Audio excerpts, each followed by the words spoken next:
Hello, everyone. Welcome to the Teaching English webinar for teacher educators.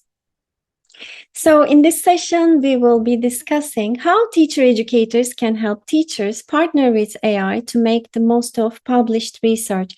And we have four distinguished speakers. We are joined by Daniel Xerri from the University of Malta, who will be looking at 4 AI-related competencies. And you can find Daniel's article Beyond AI Literacy on our webinar page on our Teaching English website. And Susan Dawson and Gary Motteram from the University of Manchester will introduce their recently published report on what's changed in English language teaching, which you can also find on our Teaching English website as pre-webinar reading. And Nik Peachey, Director of Pedagogy at Peachey Publications, will take us through 4 practical examples of how to partner with AI and help teachers get the most of Gary and Susan's report. And we will then finish with a discussion on how Daniel's competencies can be promoted by teacher educators. And our teacher development lead, John Shackleton, will help us reflect on what we have discussed and what we need to be aware of in partnering with AI for understanding and making use of research. And as usual, before we start the session, I'd like to share quick housekeeping reminders with you. While waiting, please share with us in the Q&A where you are from. If you work in pre-service teacher education, type pre-service. If you work in service, type in service. And this session is being recorded, and the recording will be available on Teaching English in the next couple of days. The link to the certificate will be provided in the thank you email that you will receive this week. Finally, you will have a chance to ask questions during the session. Please use the Q&A to ask our presenters your questions. We will be using the chat for announcements only. And to begin our panel discussion, it's my pleasure to invite Daniel Xerri to share his insights on his article.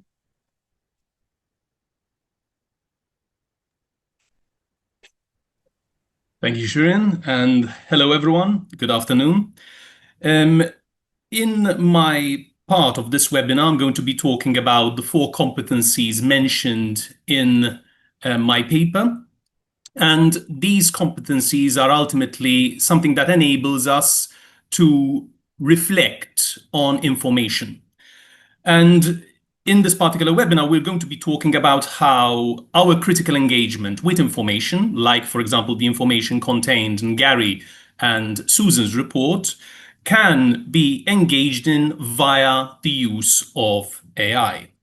Now, Shirin also mentioned that before this webinar, you were asked to participate in a task, a survey, and in the survey, you were asked 2 main questions. The first one was a question asking you to rate the 4 competencies that I'm going to be talking about. And it's interesting to note that all 4 competencies registered a very strong opinion amongst you with respect to the use, with respect to how strongly you feel about them. Analytical thinking and creative thinking being seen as highly positive. So you rated those perhaps more than the 2 others. And you were also asked to say whether you use AI to help you with understanding published research. And out of the 46 responses to the survey, 63% of you said yes. So that is very reassuring for us today, because we're going to be talking about how we can actually use AI and employ these 4 competencies in order to do just that. So I'd like to start by referring to the notion of AI literacy. Over the past few years, we've been hearing a lot about how our partnership with AI needs to ultimately be based on us learning new skills, developing new forms of knowledge, and developing new dispositions as well. And there have been various researchers and organizations that have developed AI literacy frameworks. You can find quite a few of these in the literature on generative AI in particular. I'm going to start by referring to one very recent AI literacy framework that was developed by the OECD in collaboration with the European Commission.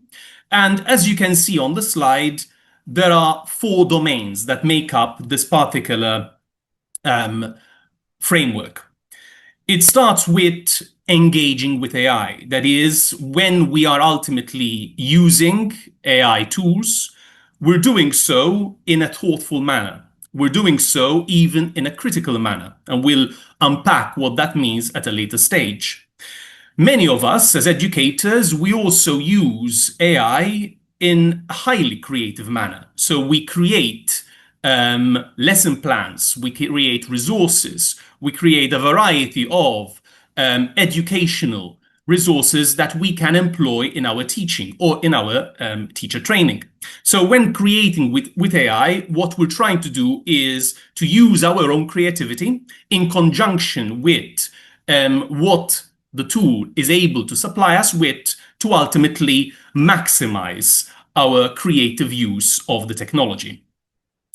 Then there is also the idea of designing AI. And this doesn't necessarily mean that we are going to be responsible for creating new tools, new AI tools, but ultimately having a say in how new tools are ultimately designed, because we are giving our input into how these tools can best meet our needs as educators, but also as members of a society. And finally, the last dimension consists of managing AI.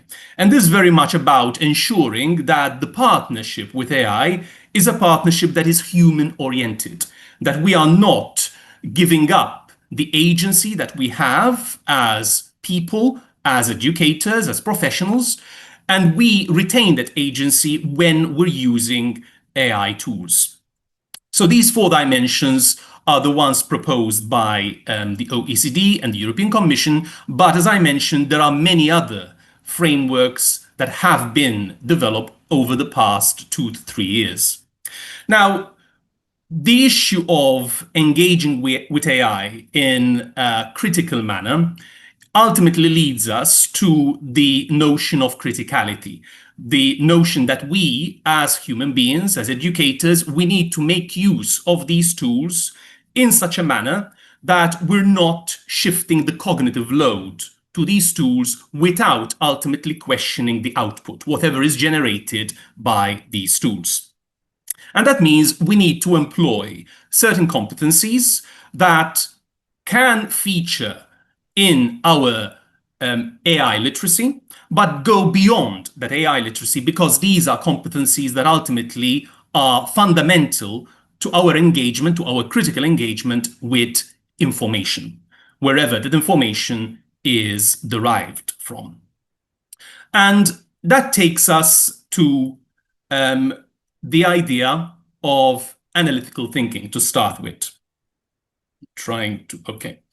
So analytical thinking is what enables us to take complex issues, information, and we know that we live in a world that is very much inundated with data, and we make sense of it by analyzing relationships, by analyzing connections. And in the process, in doing this, we also are better able to come up with logical solutions. Analytical thinking is considered to be so important that the World Economic Forum considers it to be one of the most important skills for people at present. One of the skills that will ensure that we thrive and succeed in the coming 5 years. And there are various behaviors associated with analytical thinking. It is all about knowing where to source reliable information, how to ultimately look at the components that make up an issue, how to ultimately analyze that information and identify what has led to a specific issue or to a specific solution. And it is considered very much significant for us when it comes to problem solving. And with that, may I add, problem formulation as well. So analytical thinking is definitely something that we should cherish and that we should seek to develop as educators, both in our learners, but also in ourselves. If we feel that this is something that we can do, then one way of going about it is to create a classroom environment where questioning is encouraged, where we seek to help people to identify patterns and to ultimately make use of logic in whatever it is that we're doing with information. And that takes us to creative thinking, which is equally important for an organization like the World Economic Forum, but also for the OECD. In fact, in the past couple of years, creative thinking has started being assessed by OECD exams. And creative thinking is ultimately about ensuring that we use our brains to come up with ideas that are original, that are valuable, and that are innovative. And creativity is not only about creating something out of nothing, but most often it's also about creating connections between elements that might, at a surface level, not seem to be related. In the classroom, we can do this by ensuring that the questions we pose are open-ended, that lead people to come up with different perspectives, that we don't merely focus on one specific solution to an issue, but we encourage multiple ways of thinking about the problems that we ask our students to consider. We also can bring in issues that are realistic in nature, that students might already be familiar with from their own understanding of the world. And we can make sure that we are teaching creatively, but we're also teaching for creativity. The two need to go hand in hand together. So we're role modeling the act of being creative, but we're also trying to nurture creativity within the classroom or within the training room. And then we can move on to inquisitiveness. Now, inquisitiveness is also considered to be a highly important competency by certain organizations, and it is at the heart of a book by Warren Berger called A More Beautiful Question. And in this book, he talks about how encouraging people to be inquisitive, to nurture their curiosity, is what ultimately enables them to question even power dynamics within organizations, within societies. Inquisitiveness is what allows us to engage in deeper learning as human beings, but also allows us to engage in critical dialogue with the information that we are ultimately reading or consuming. And inquisitiveness is very much associated with the idea that the more we learn about something, the more we realize how much we don't know, the Socratic idea. And hence, this is an example of intellectual humility.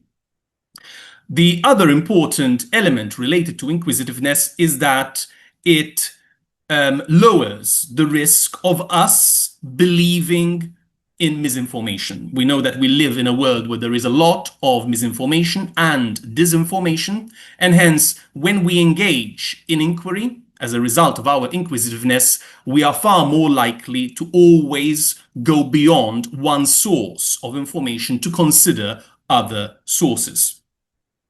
And as educators, what we can do is avoid positioning ourselves as the fount of knowledge in the classroom. We need to ultimately encourage a context where we allow people to disagree with one another and to disagree with us, to ask difficult questions, to challenge the information that we might ourselves be sharing with the classroom, and to encourage multiple points of view with respect to what we're saying or what we're asking people to engage with, whether they are language learners or else language teachers. And this creates a questioning culture.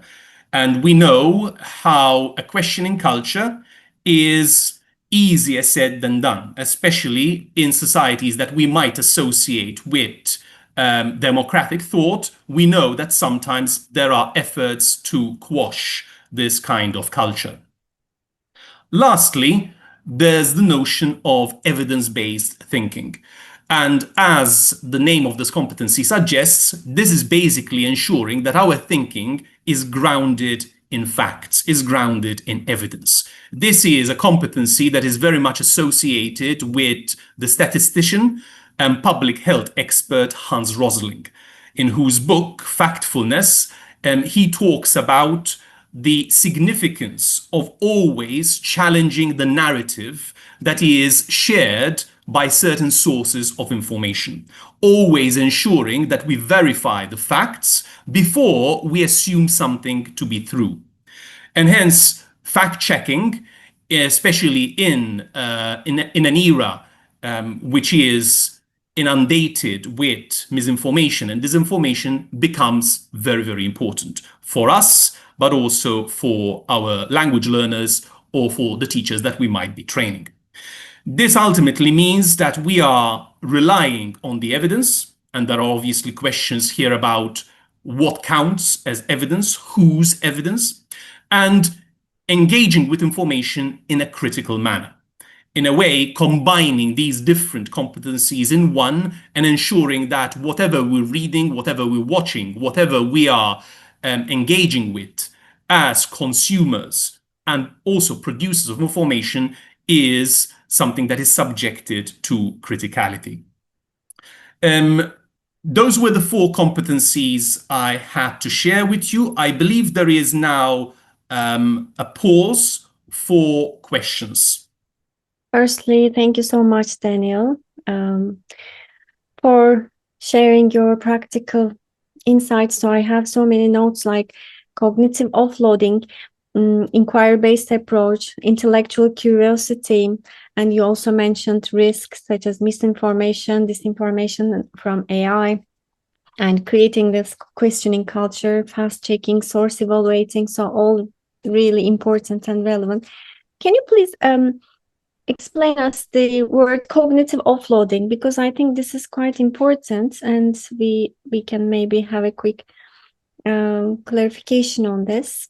Yes, since we are ultimately in a webinar focusing on AI and on our partnership with AI, this is an important notion because what we're seeing, not only as educators in the classroom or in teacher education, but what we're also seeing in research, when we read the massive amount of research that is being published on how we are interacting with AI, what we're seeing is that there is this tendency to shift the cognitive load to the tool so that the tool is doing what you are meant to be doing.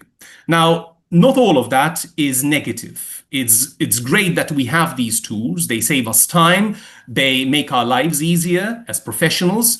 But there is also the risk that sometimes in shifting that load to the technology, we stop engaging in criticality. We stop questioning what the tool is generating, and we start believing in it almost as if it were an oracle. We have to understand that here we're dealing with statistical machines rather than truth generators, and hence our cognitive awareness of what information is being supplied to us when we use these tools always need to be fairly high. Otherwise, we risk merely letting the technology do the thinking for us, and in the process, we are unable to question what it is supplying us with. Thank you. And Suha has a question. Which of these competencies is the most important one related to AI literacy? If all are equally important, how can we make use of them appropriately? Well, how we can make use of them appropriately, we can postpone that discussion to a later stage in this webinar. but all of them are highly important, as I was trying to suggest. It very much depends on what kind of information we are engaging with and how we're doing so. Definitely, I would say that evidence-based thinking is essential, especially because not all AI-generated content is reliable. And creative thinking is also highly important because we shouldn't merely shift our creativity, our innate human creativity, to the technology and expect it to be creative instead of us. So we still need to use the technology in clever ways so that we maximize our own creativity in the process. And Ahmet also says all of them are interlinked. In fact, they depend on each other and enhance and extend each other. For example, you can be creative in finding thought of links between things by being inquisitive, and in doing so, you link all the three elements. So that's also a nice approach, that all of them are interlinked. There are so many questions, but I think we need to continue with our presenters to tell us about their report, right? So Susan and Gary now will tell us about the report that they have published recently on our Teaching English website, What's Changed in English Language Teaching. Hi, Susan. Hi, Gary. Hello. Okay, right. So, hello everybody. Thank you for joining us, and welcome to this webinar. So, the report that Susan and I created. I mean, I was listening to what Daniel was saying and thinking about, the process that we went through in terms of creating the report. I mean, one of the things that is becoming evident with large language models is that if material like the report that Susan and I created are produced, then you get this process where there isn't sort of generative knowledge, and you can't be analytical, creative, inquisitive, or evidence-based, because you need that kind of stuff. So we were asked to look at what was the existing CPD framework of the British Council. Now, some of you, I hope many of you, will have been familiar with that. Probably for a lot of teacher educators, this who have had connections with the British Council, you would recognise this orange coloured circle, which is where we started with the framework that existed that discussed these topics. And I mean, essentially, this was produced back in 2013. And we were asked to look at sort of the 10 years from then, in the case when we started working on it in 2023, to see how things had changed. Obviously, over time, there's an awful lot of ideas that get produced and investigated. And we started with this as a basis. We explored it and went on to look at it. So this was an iterative conversation. So we were asked to do this by colleagues at the British Council, and we engage with them. And if you read the report, and certainly Susan was commenting that when you look back at the report, it does reflect that. It was a sequential process, and we responded to feedback, but we did a fairly traditional non-AI assisted process. So we didn't use AI, apart from I was interested to see whether there was anything else that AI could suggest to us after we'd done the initial trawl through ideas and began to assemble our, it's not a completely new framework. You'll see if you've looked at the new version of it, it contains elements of the original framework, but it's the way that they're presented and the way that the kind of context in which they go. So we looked at a fairly traditional desk-based review, but we also included more online material than perhaps you would have in a typical research-based systematic review. So most systematic reviews might exclude things like blog posts. They might exclude what is often referred to as the grey literature. So the assumption is that it's not, you know, it's not up to standard, as it were. But we also looked at publishers' websites, for example. So we included that kind of material because we thought that this would be relevant, and also because of the time that it takes to publish things, how up to date it might be. So you'll see there that phase 2 then was testing the consensus from phase 1. So we presented our ideas to the British Council, and then we got feedback and we discussed what might be possible.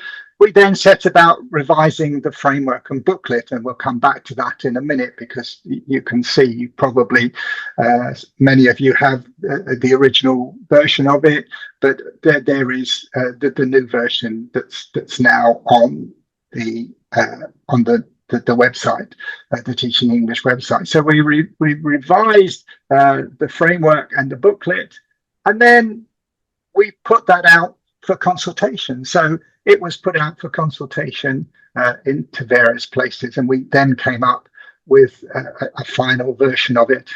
And you know, the report was generated in conversation with our colleagues. So I'm going to pass over to Susan now to say a bit more about some of the stages. Yeah, hi everyone. I think, Gary, you've actually already done a pretty good job with the methodology. But on the right there, you have the 3 questions, the 3 research questions that we were trying to answer for that first stage of the report. So we wanted to know how English language teaching has changed in the last 10 years, how teacher education has changed, and also how descriptions and ideas of teacher competence have changed.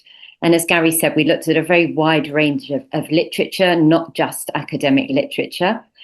For the third one, we also looked at different competence frameworks and did a short review of the idea of teacher competence in China, because so much literature is coming out of China today.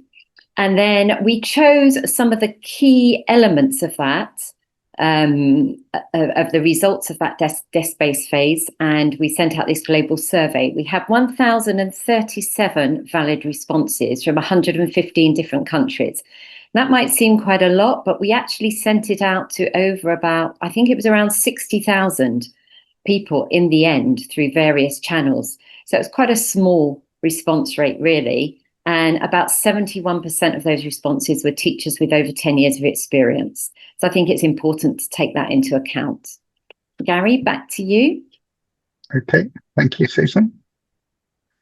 So this is what you will now see on the Teaching English website. So on the left-hand side is the front cover of the report, and you can go there and download the report. But within that is the new graphic that represents the work that Susan and I did.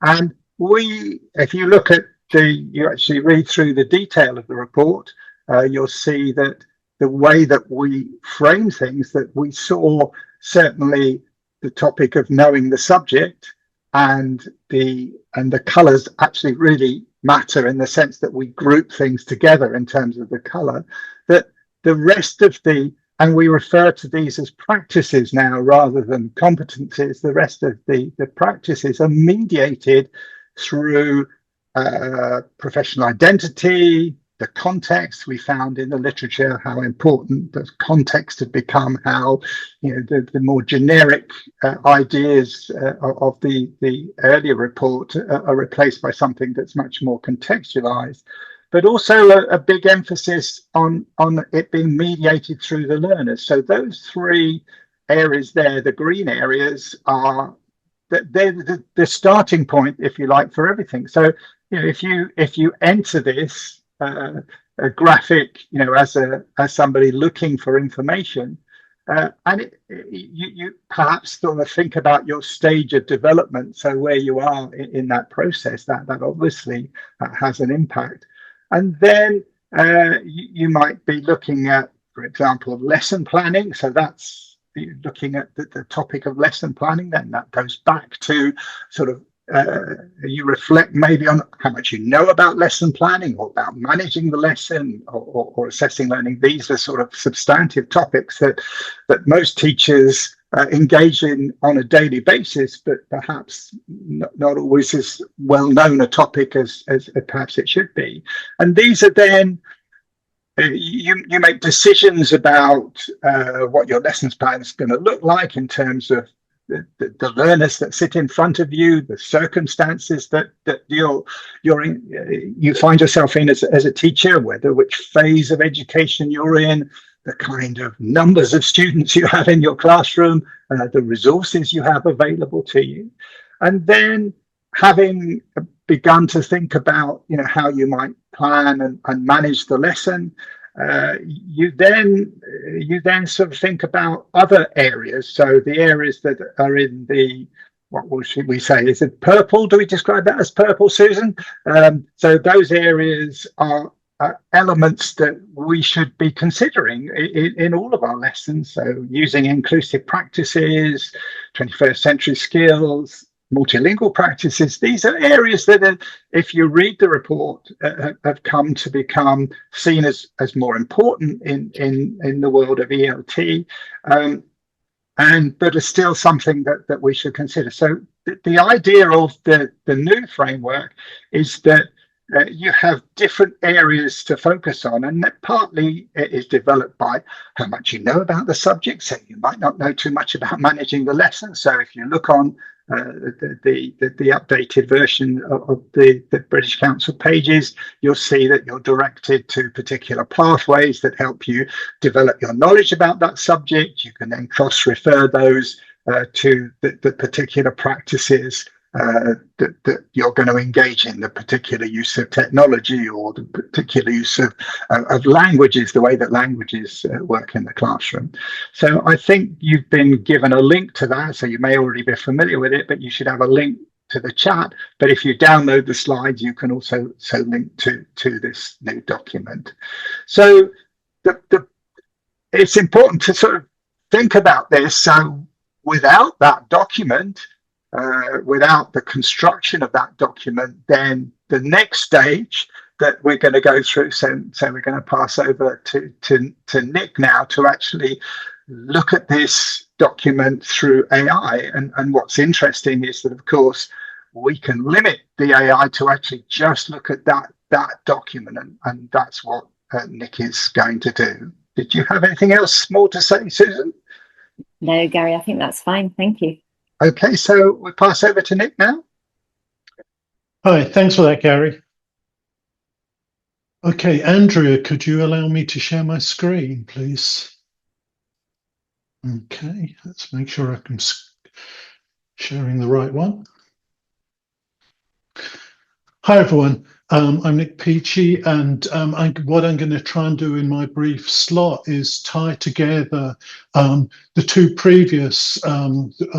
previous sections of this webinar, and tie them together in maybe a more practical way that looks at maybe whether I can implement some of those skills that Daniel was talking about, this kind of collaboration with AI, and whether I could implement them in the context of examining the document that both Susan and Gary have produced.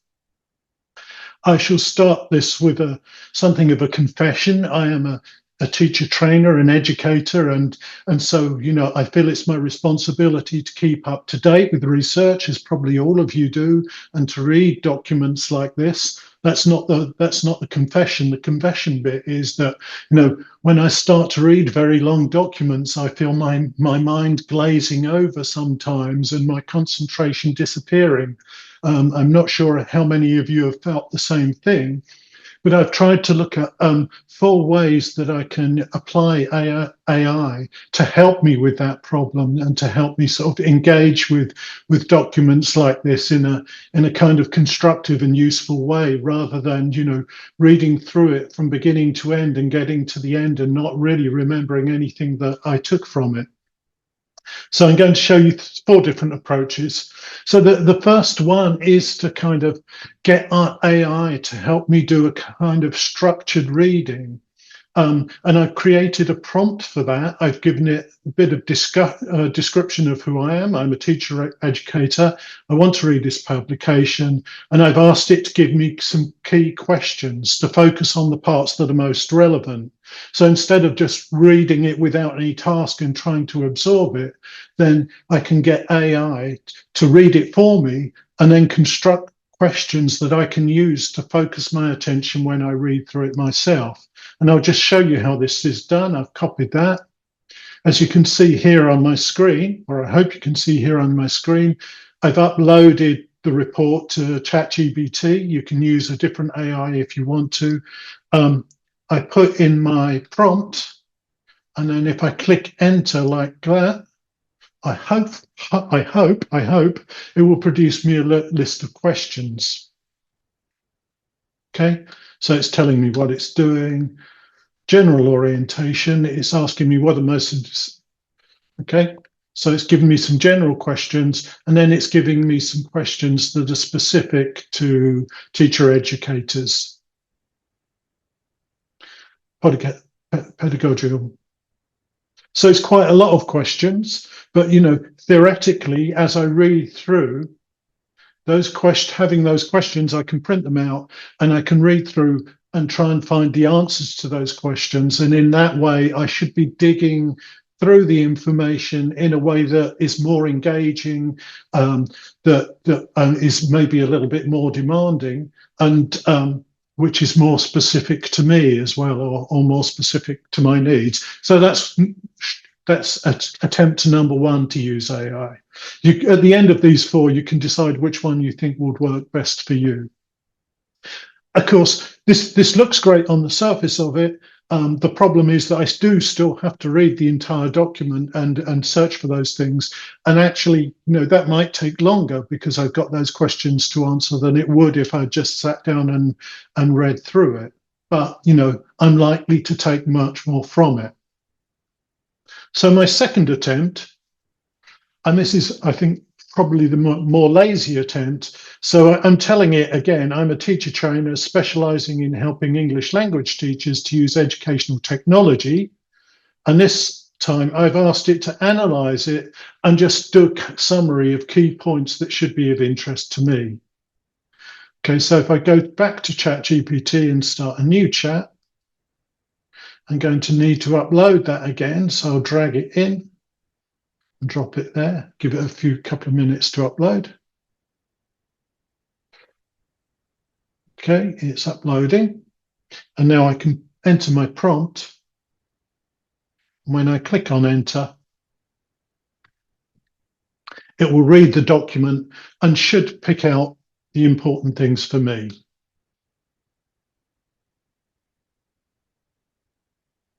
Okay, and there it is, rapid evolution and integration of digital technologies. I won't read through all these right now, but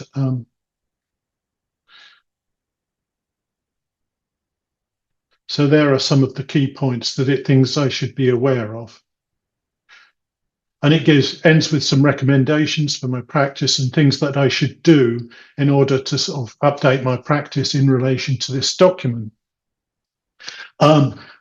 Great, that saves me reading the whole document, but of course, I don't know that it's correct. It might not have gotten the best things for me. If I'd read the entire document, I might, or use those questions instead, I might come up with much more valuable insights. But if I'm looking in terms of productivity and reading as much material as I can, or absorbing as much information from material as I can, that's a kind of quite a productive application of AI, because it gets me what may well be the key points that are relevant for me quite quickly. I don't know. I haven't read the document in its entirety, so that may not be the case. Okay.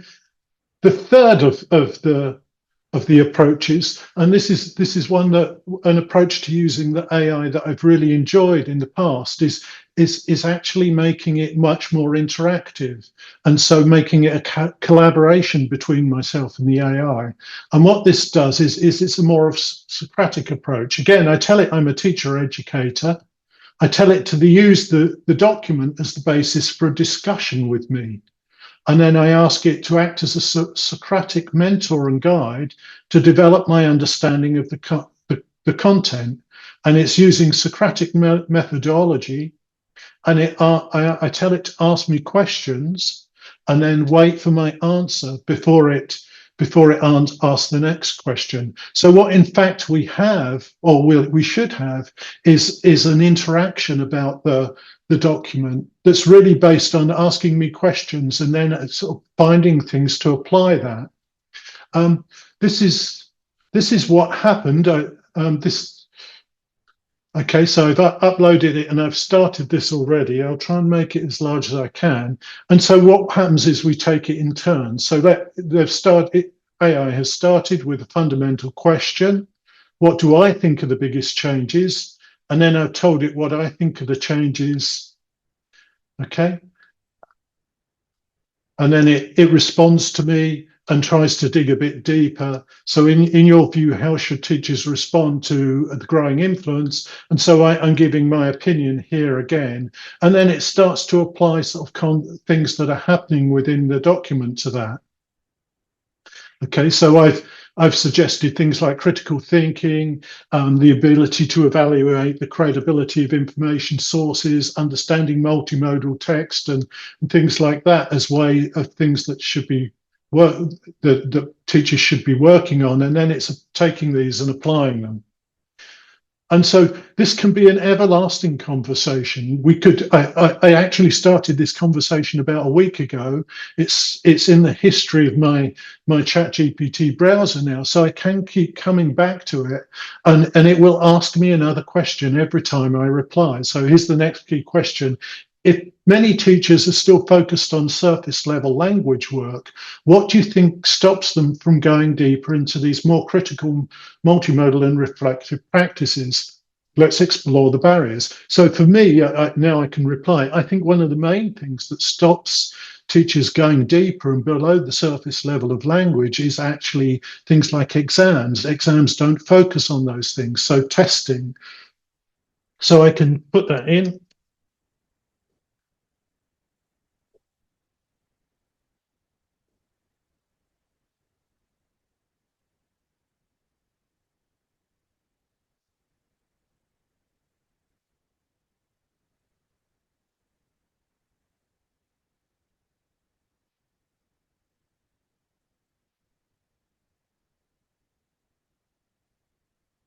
So I can put that in, type it in.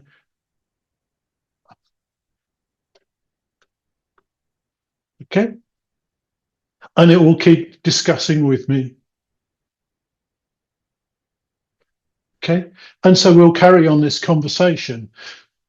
For me, this is great. You know, I like this kind of interaction. It probably will end up taking longer than reading the document, but because it's that much more interactive, I'm thinking about it that much more. Again, though, the key question is it still drawing on the document, or are we just now having a kind of conversation, which I'm enjoying, rather than sort of digging deeper into the document? So, you know, those are some of the kind of downsides, perhaps, of that. Okay, if I go back, so that's a Socratic approach, and I'll share a link to that in the chat with you if you want to have a closer look. So the final thing that I tried of my fourth one was actually uploading the document to a Google service called NotebookLM, and this gives you kind of multiple ways of integrating with the interacting with the document. And this is This is what it looks like live. So it's giving me information about it here. You can see that's the document I've uploaded at the side.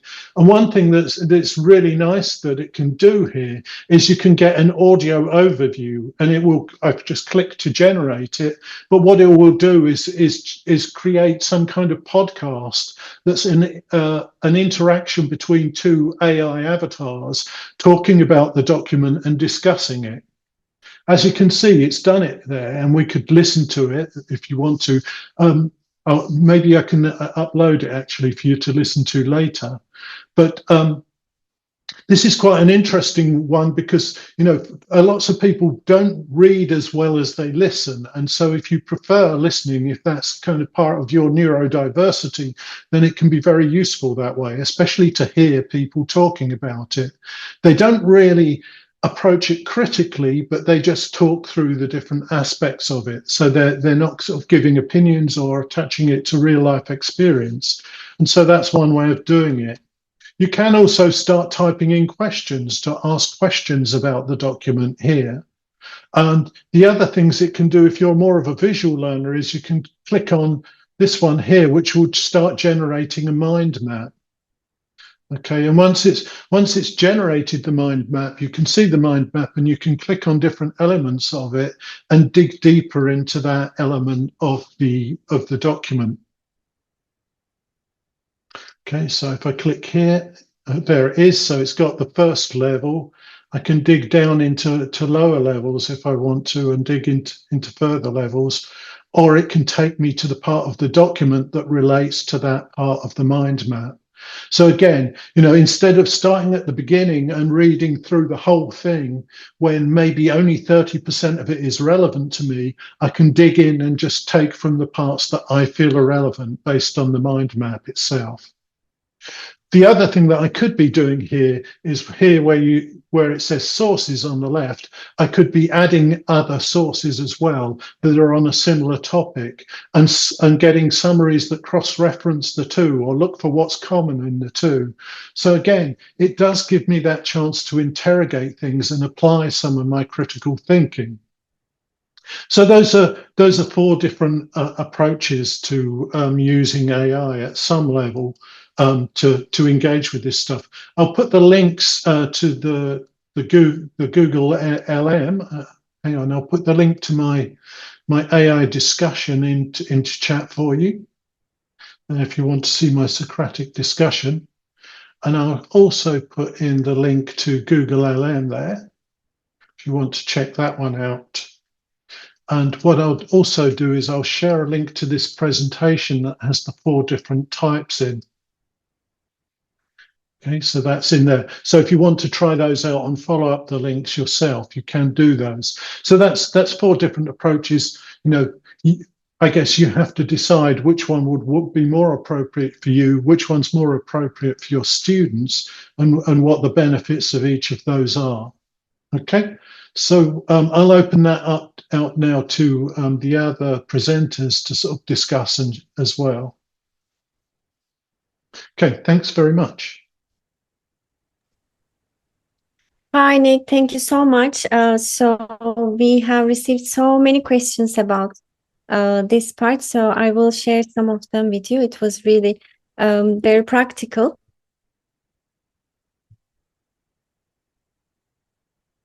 Oh, I've lost your sound. Can you hear me now? Okay, can you hear me now? Yes, we can, yes.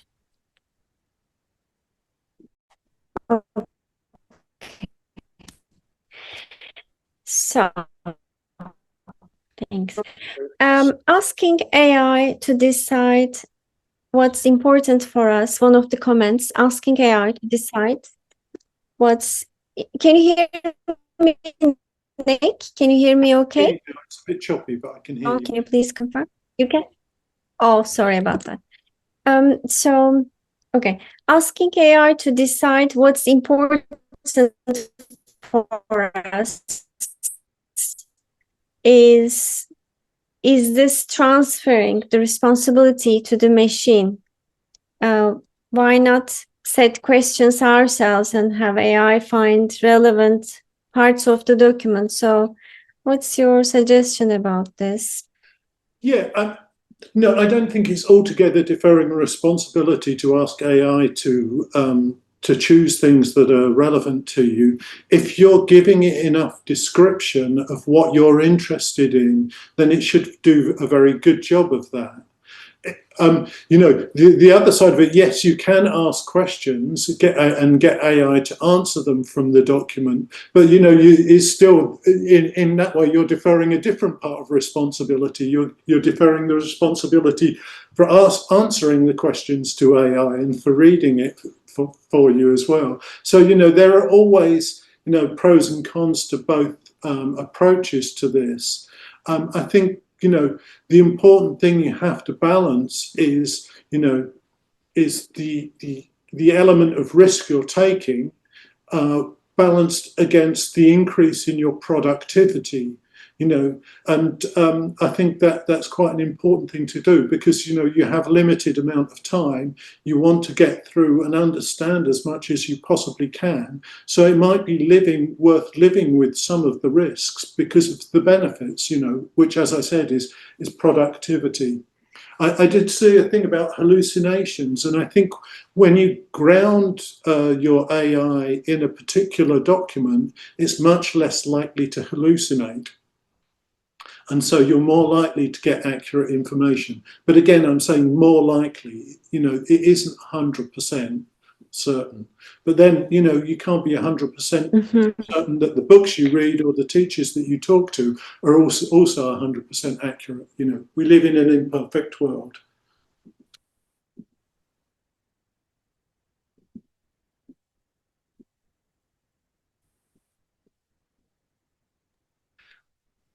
Okay.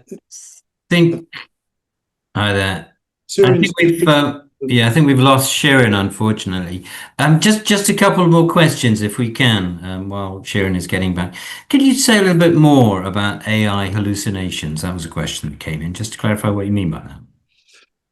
Hallucinations are basically AI making stuff up and getting stuff wrong rather than, giving you accurate information. And, that is a risk. It's a risk, I think, that's decreasing a lot, but, it's a possibility. The problem with most AI is that it's kind of very customer service focused, and it tries to give you an answer to anything you ask. So if it doesn't know, it will make it up. But I don't know how much that tendency to hallucinate is reduced by using a specific document as its reference point.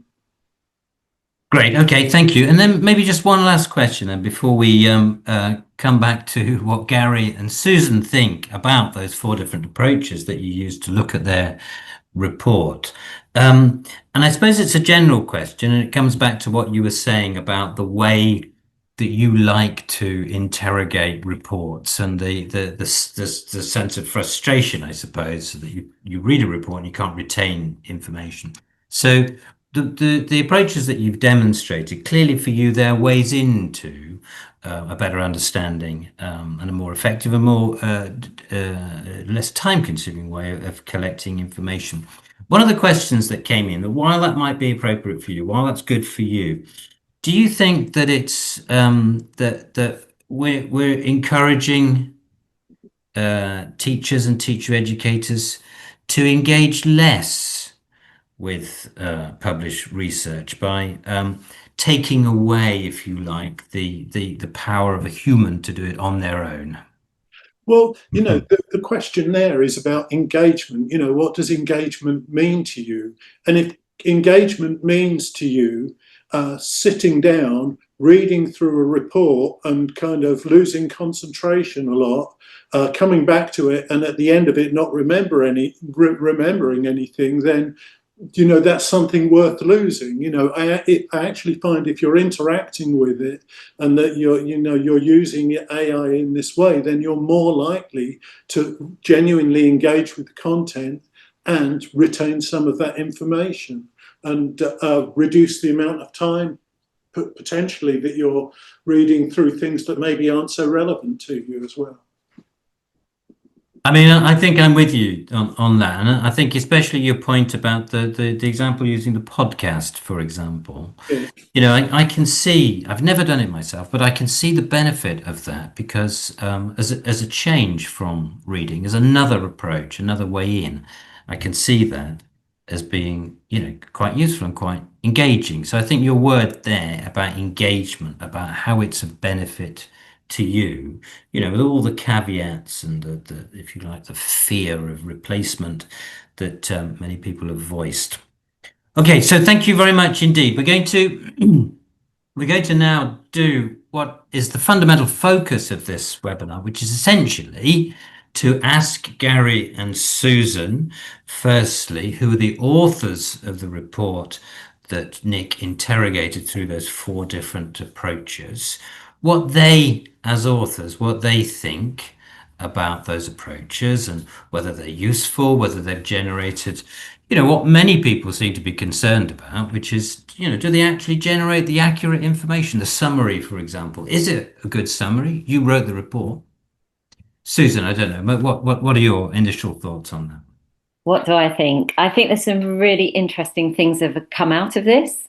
But as an author, personally, I think if we take the summary, for example, there's a lack of nuancing at points. So I think, for example, Gary, in that first part where it talks about virtual reality and augmented reality, one thing that came out very strongly in our report, all our reading, was the importance of context. And Gary mentioned that context and what you do based on your context, your learners, the situation in which you are teaching or educating teachers is so important. And there's no nuancing here. So virtual reality, augmented reality, they're a very, very small part of the report, and they're very context-based. You need quite high resourced classrooms to be able to do this sort of thing. And that doesn't come out in this summary. It's like a blanket, you know, everyone should be using virtual reality, augmented reality, or this is, you know, happening all over the world. So that's one point I would make, a lack of nuancing. Gary? Yeah, I mean, I agree. I mean, it's interesting. It was interesting to listen to the podcast that Nik was talking about, because it was fun to hear Susan and myself represented in these middle American accents for starters. But one of the issues that I noticed was the lack of criticality. So, you know, I mean, that goes back in essence to some of the points that Daniel was raising. So the podcast reflected the report, but it didn't question it in any way. And you know, what's interesting about what's on the screen at the moment is this is Nik's looking at the report from his perspective, you know, as a particular kind of teacher trainer. And that was one of the things that I thought about quite a lot, you know, that there's a lot of information in there, and both Susan and I think agree that, you know, reading through our report wouldn't be very easy, you know, for anybody. You know, you really have to be pretty dedicated. I mean, you know, I'm sure John has read it in lots and lots of detail, but he's probably, you know, the one person in the world, probably Pilar, who also worked on the project, also read it in a lot of detail. But you know, to engage in that level of detail, and they would be asking different questions as well. So they would approach that report from a very different perspective. So John and Pilar and other colleagues at the British Council would sort of look at it from the perspective of, is this appropriate for what we need?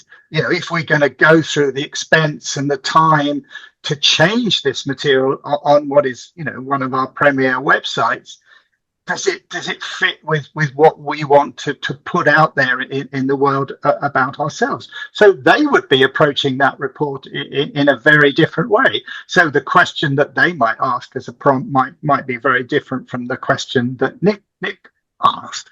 So you can then say to the report, as a teacher or teacher educator, though I'm working in this particular circumstances, I'm interested in the whole idea of multilingual classrooms, of introducing, much more of a bilingual or multilingual element into my teaching. What can the report tell me about that, for example? So you can approach it from that perspective.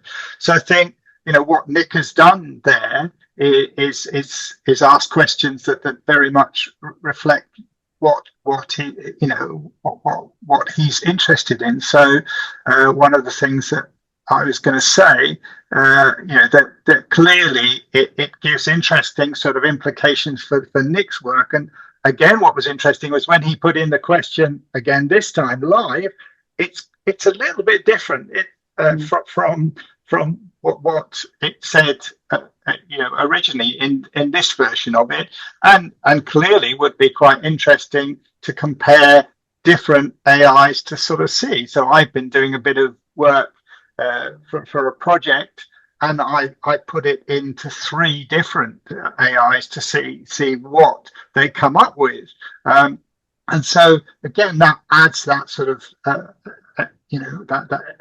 analytical element to it, so that you're getting something back that's relevant to you, and if you're a teacher educator, of the teachers that you're going to work with.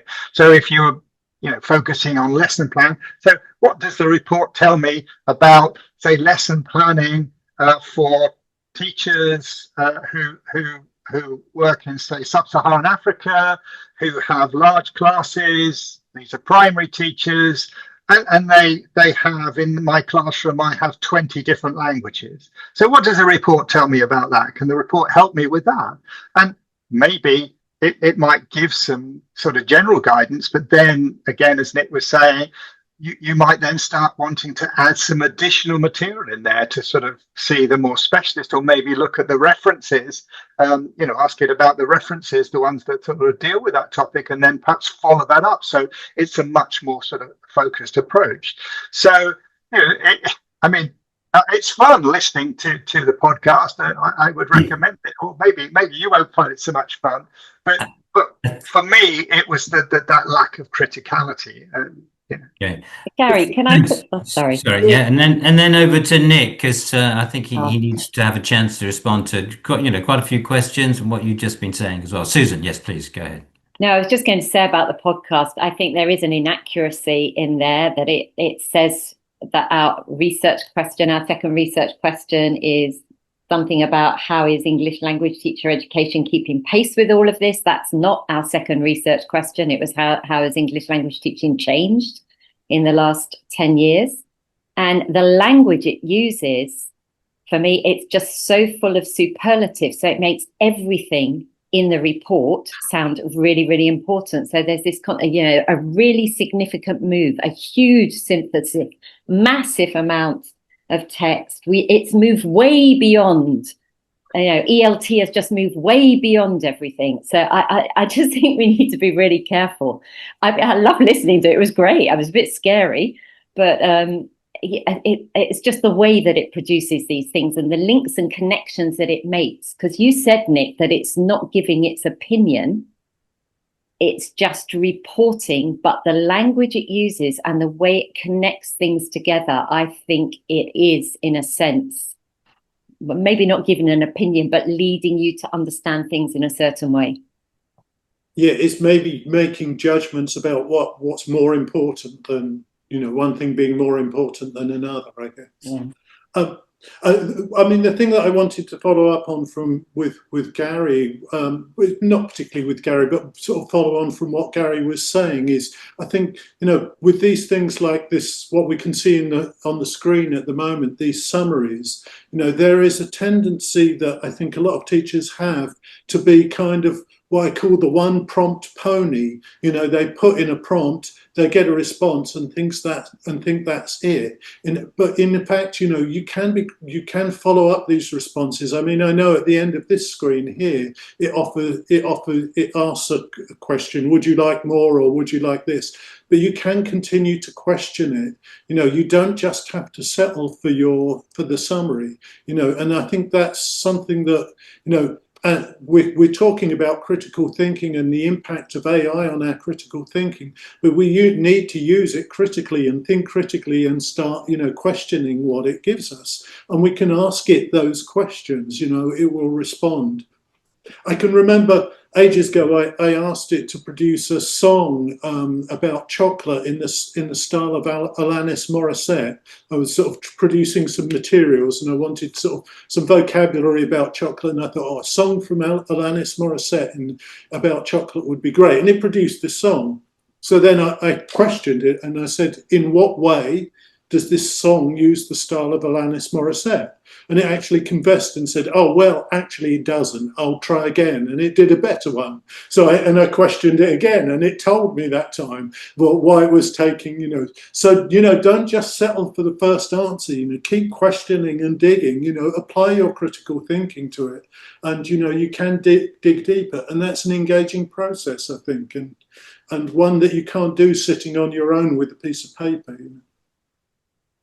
Okay, so we've had a little bit of a discussion now between, in a sense, Nik's use of AI and in relation to a report that Gary and Susan themselves wrote, and we've thought a little bit about how in a sense how accurate the knowledge generated is. Just broaden it out a bit and to come back to Daniel and Daniel's competencies and Daniel's skills. Daniel, are you there? Yeah. Yes, great. Okay then. So there's a lot of conversation, a lot of comments and chat around this sort of relinquishing responsibility, de-skilling, the idea that in some ways, by not just being uncritical, but engaging with AI as a thing in itself, that we are somehow losing out and losing some of the things that make us humans. This is a well-worn conversation by now, of course. Yeah. What are your thoughts specifically around those four things that Nik showed us? To what extent do you think they are they're helping to develop the kinds of competencies that you spoke about? By following this process, do you think we are able to become better analytical thinkers, more creative, more inquisitive, etc.? Do you think it's helping? So I think you're right in saying that many people are afraid that we are relinquishing responsibility. We're handing it over to AI and it's doing the thinking for us. But if we look at the four activities that Nik proposed, and we try to categorize them according to the competencies that I talked about at the beginning, we can definitely see elements of at least three of the competencies. If we start with Nik's first task, there we have elements of inquisitiveness. And as Nik pointed out, it's not about merely asking the AI to do the questioning for you. It's about using the tool to facilitate the creation of good questioning, the creation of critical questions as well. So in a way, the AI is helping us to model good questioning techniques. It's enabling us to generate probing, divergent, and critical questions about the report. It's helping us to do this rather than doing it for us. And in that process, it's also enabling us to perhaps ask questions that can determine whether there are any gaps or underexplored topics in the report. So if we look at inquisitiveness, we are still asking questions, but we're using this tool to ask more effective questions, more critical questions. Then if we go to the second task that Nik proposed, that is, if we look at the definition of analytical thinking, which is basically breaking down complex ideas and assessing the components, there we have summarization. And summarization for many people might seem as something very basic on a cognitive level, but we need to engage in summarization when we're dealing with highly complex ideas, complex information.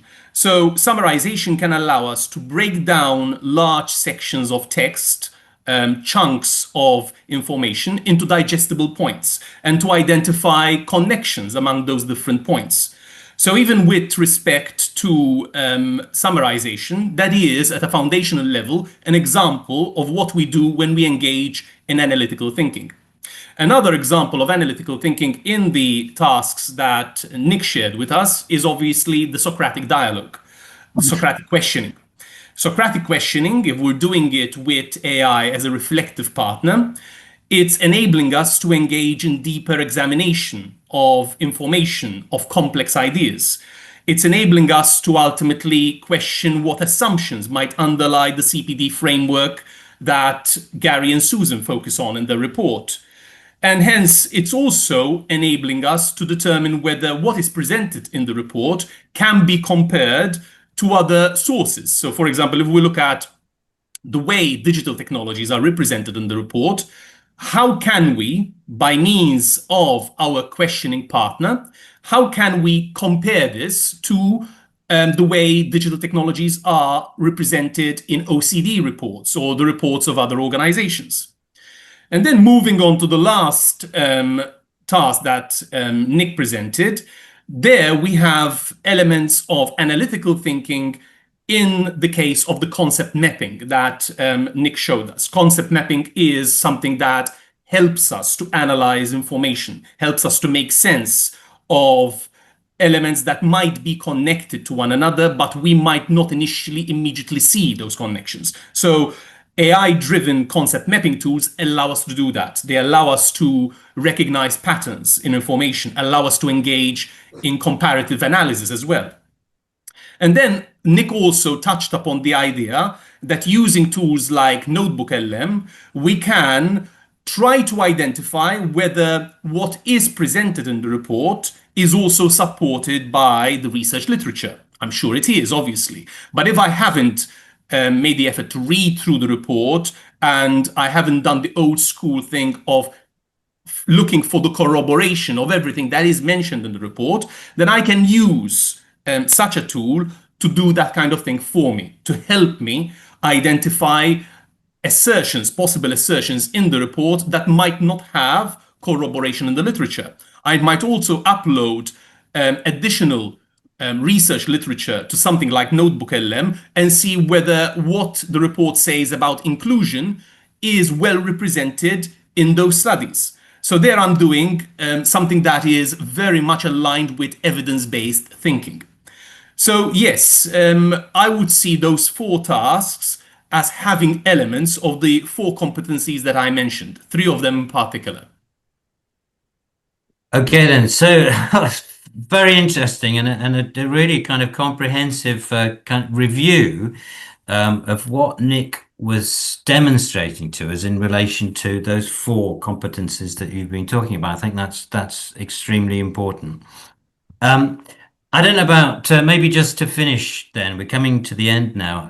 I don't know about the audience and I don't know about yourselves either, but I seem to vacillate between these 2 positions, thinking just sort of very generally and broadly about AI, that it's a complete game changer and that our lives will never be the same again, on the one hand, or it's just like any other tool and we approach it critically as we approach all tools. We look at some of the things of the risks of using that tool, of the benefits of using that tool, and we use our judgment as human beings and say, yeah, okay then, so I liked 2 of those 4 approaches and I'm going to try one out tomorrow.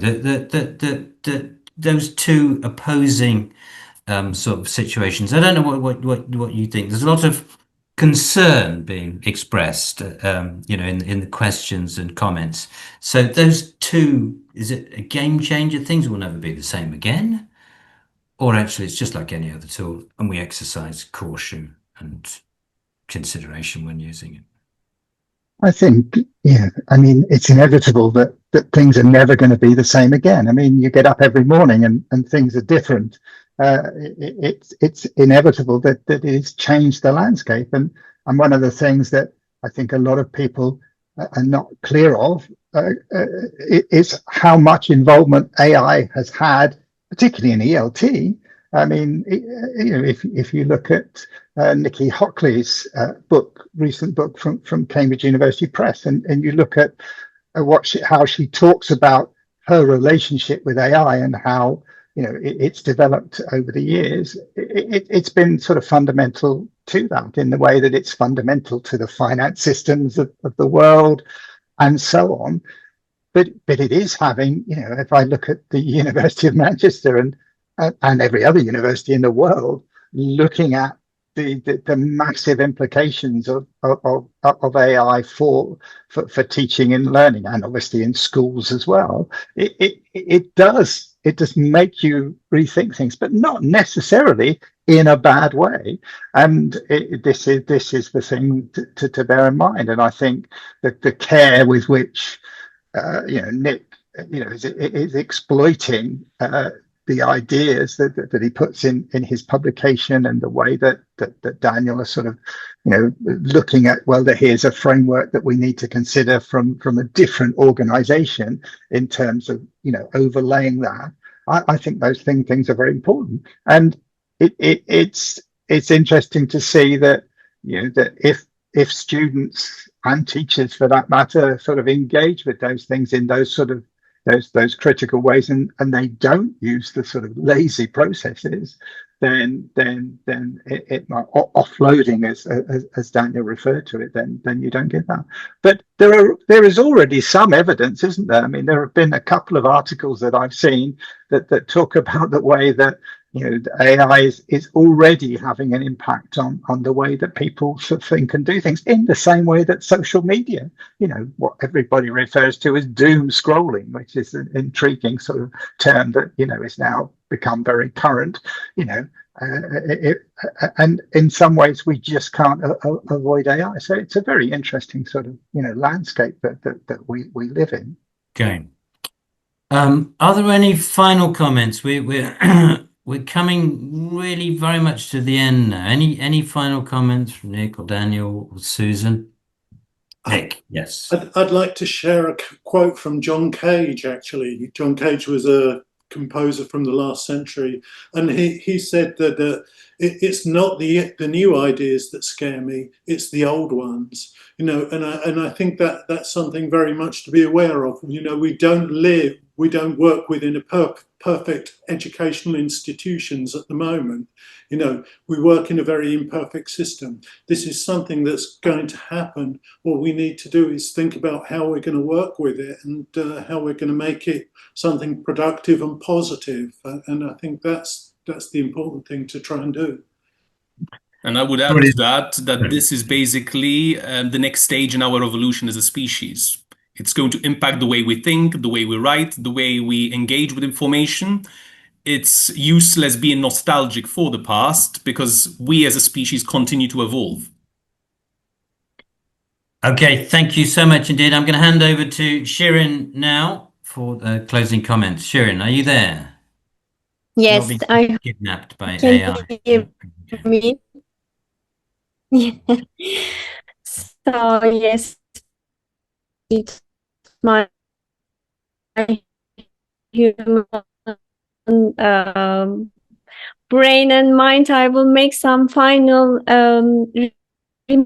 reminders. There were some questions about the recording. So firstly, we hope you found the session useful and picked up some useful ideas.